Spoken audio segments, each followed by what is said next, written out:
Hello, Professor Cawthorn. This is my video for week 5.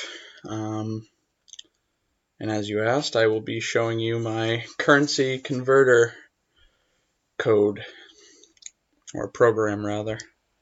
So I started off with the clear screen, as I like to have in all of mine. I'm going to work to learn how to do the module import. I didn't quite understand it. I kind of tinkered around with it for a little bit, but wasn't quite clicking for me, so I was going to do a little more research before I attempted to do that and take too long before I actually complete my currency converter. But as you can see, I made it fairly standard, so for all of them except for the last one, which I will show you at one point, they only ask for the amount of money in dollars you would like to convert into the 5 different other currencies I chose, which were euros, pounds, Canadian dollars, Australian dollars, and the Mexican pesos. So it asks you how much you put in.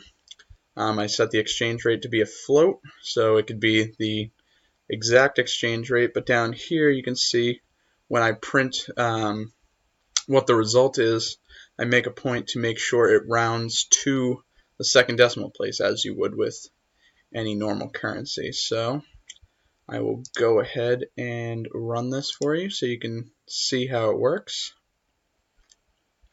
So this one would be my converting into euros, so be $5, and it shows that many dollars in euros would be, and then it prints the result with the 2. I was going to add the signs that are associated with these, but I figured there's so many, and the purpose of the program was to get it to convert properly.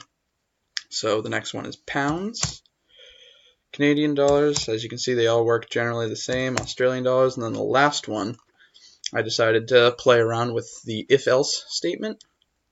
And as you can see, I set it so I asked if they would like to convert the dollars to pesos, and it is set to accept yes, which will move it on to the input of the previous ones. Please enter the amount of money you would like to convert.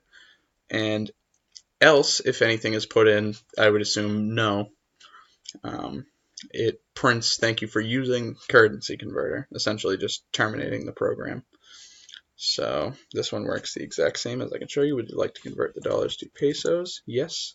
Please enter the amount of money. I'll do 5 as I did for the rest of them. And as you can see, it prints the result based on the exchange rate. And essentially, that is my program for week 5. Thank you.